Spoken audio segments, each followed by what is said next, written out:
Hi everybody, Edo here, and in what has become a little bit of a tradition, I am doing a look at what I've done the same and differently for my upcoming Kickstarter for Skulk Hollow. Let's just take a second here. Skulk Hollow is launching on Kickstarter Tuesday, October 23rd, and it is this incredible two-player asymmetric game where one player is playing as a gigantic guardian beast, and the other player is playing as a band of Foxen heroes. So it is one versus many. Shadow of the Colossus meets Mouse Guard. You're basically working across this diamond. It's a 3x3, and you have your units on it as you're moving around.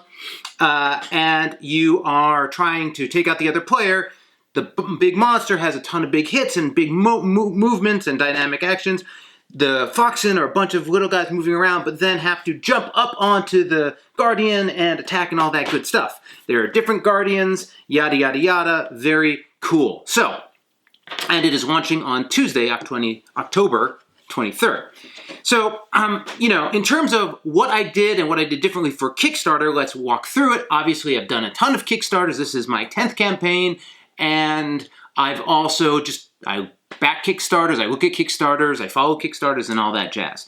So to start, right, separate from the Kickstarter, just working with a great team that I'm familiar with. Keith Mateka designed Skulk Hollow. He worked on Herbaceous and Sunset Over Water with me. Dustin Faust with the incredible art. He worked on Heroes Welcome and Heroes and Tricks. We have Helen back with incredible meeples, and Sebas Senior, I think that's how you pronounce his last name, on graphic design. And just working with people you know is always a great thing, especially when you have a history with them. Okay, in terms of Kickstarter specific stuff, for one, coming out of the gate, one of the things that I am doing is using my very standard, very typical layout for my campaigns. I'm very regular in how I go about it, and I'm really happy with it. One of the things I always do in these videos is link the campaign. So if you go to the description, you can go check it out. It's not live. You can hit the notify me button, but you can see what I'm talking about as I go through. So the campaign page is set up pretty similar. One of the big things that I'm doing is I'm a traditionalist, if you will, in that most, if not all, of my Kickstarter videos, not all of them, had me at some point saying, hey, this is Ed, this is the game, thanks, all that stuff. I am not doing that with Skulk Hollow. Skulk Hollow has more of what I would consider sort of a mainstream, big Kickstarter intro video. Super excited about this game. It's gorgeous. It has the epic meeples. It has the Clash. Wanted it to feel as awesome as I think it is, and as I think it's come through. So I went for VO, character intro, the meeple board in 3D, like that whole thing. And I don't appear in it. I tried doing the VO, it didn't work, right? So it was a bigger effort. In some ways, the biggest effort since my first stop motion animation I did for Liftoff, for those who have been with me for 5+ years. So we'll see. We'll see. It's a very different approach on the intro. At the time of this video, will that intro be on the page? I'm not sure, but come back on the day it launches and it'll be there. So the intro was a big difference. Also, just in terms of sort of upfront marketing, I'm pushing it a little harder. I had moved away. I hadn't used Man vs. Meeple for a couple campaigns. I'm using Man vs. Meeple again. I'm doing Board Game Spotlight from a content creation standpoint. I'm running BGG ads at a higher tier. I'm doing a takeover, some BGG ads. I have the, getting posted in their newsletter. So I'm on the board game group page, which that one I've done before, Board Game Revolution. So just putting a little bit more upfront in terms of marketing and word of mouth and just spread. It's a little bit of a bet. It's not, I don't know how much more it is than I would normally spend. It is a little bit more, but for the most part, it's just like, I think the combination of the look of the game, the fantastic art, that sort of, one versus many clash, that's really an area that I think will have some appeal, so that's why I'm going for it. To some degree, when you look at something like Herbaceous, I don't know if that market is the same market as looks at those ads. You know what I mean? So more sort of attention coming through it. Also, another thing I did sort of in that, I got feedback on the link to the preview page, but I didn't only share it to normally I just share it to the sort of these groups, the board game feedback Kickstarter groups. I just sort of opened it up wider. I feel like I did that in one campaign earlier, I'm not sure, but then Keith also shared it on like the lockup campaign closure, like his final email or the last 24 hours, which was interesting. Saw a spike in click through, but I don't know what that's going to translate to. But more openness and willingness to have a public sharing of the campaign page. I am also setting up Google Analytics, and I've been using Google Analytics and a tracking ID. That's been around for ages. I haven't done it before. I've already starting to see the value of it immediately, but we'll see what it looks like once the campaign gets moving. It was pretty easy to set up. I had a couple questions as I went through. Perhaps I'll make a video. So moving along, it's a 3-week campaign. It's about where I've landed. I've done 2 weeks, I've done 4 weeks. That's sort of the sweet spot for me. It's going to launch on a Tuesday and end on a Thursday. I've done it differently in the past, but this is sort of, again, the sweet spot that I'm comfortable with. I ended up trying to figure out my day, and I didn't want to launch on Halloween, right? So I went to the week before.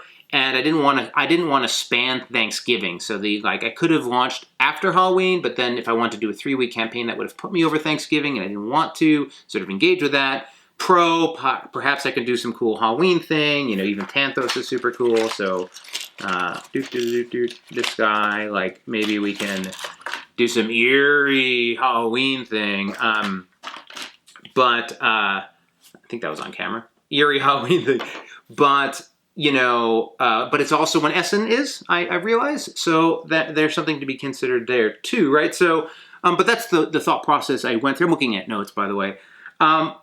So again, I'm not doing a $1 tier. I had done it earlier in the past, but I think with the replacement of the sort of suggested pledge that Kickstarter puts in, it's redundant. First tier is the game. I'm also not doing a retailer tier, something I've talked about and thought about in the past, but basically want to really just put it through the standard distribution process and make sure that that's all there in strength. I'm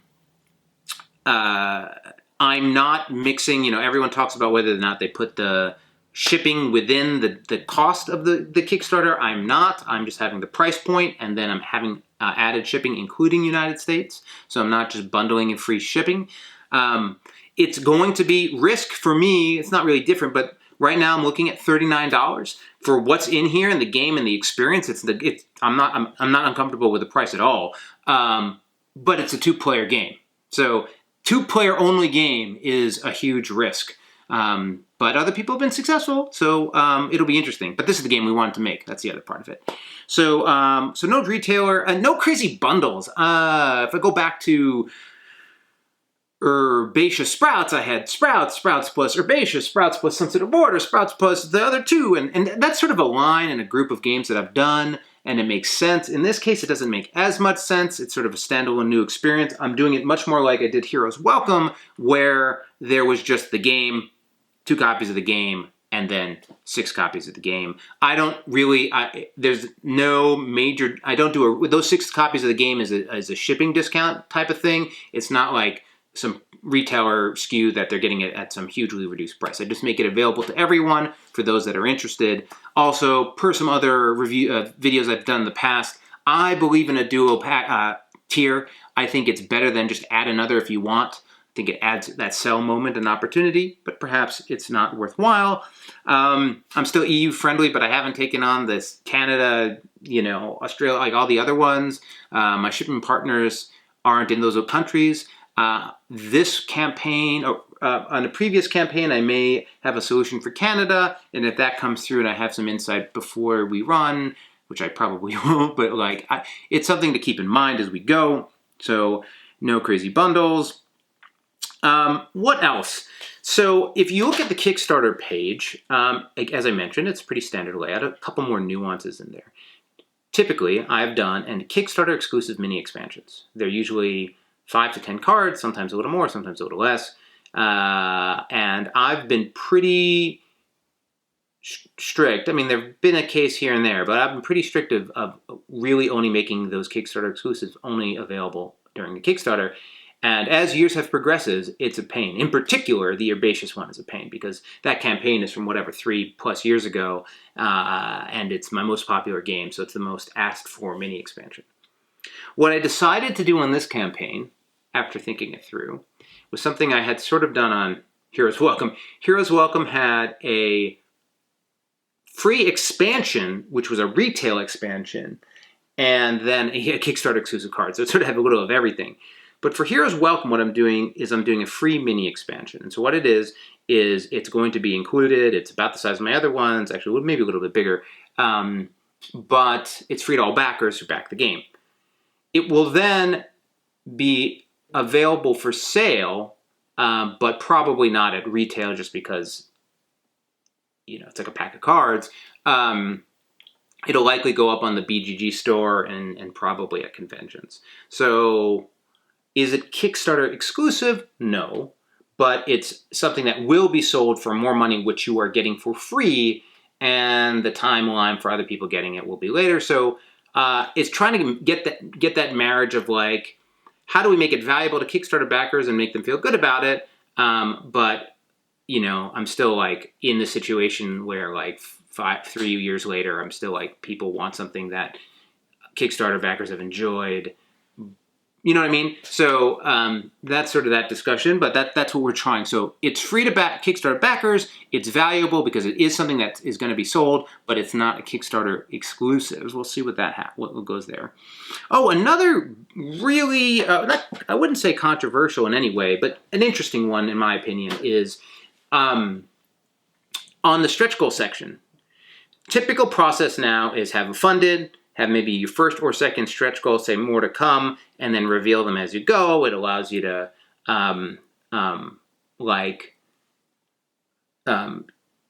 adjust your pricing and think things through, and is generally speaking what I've done.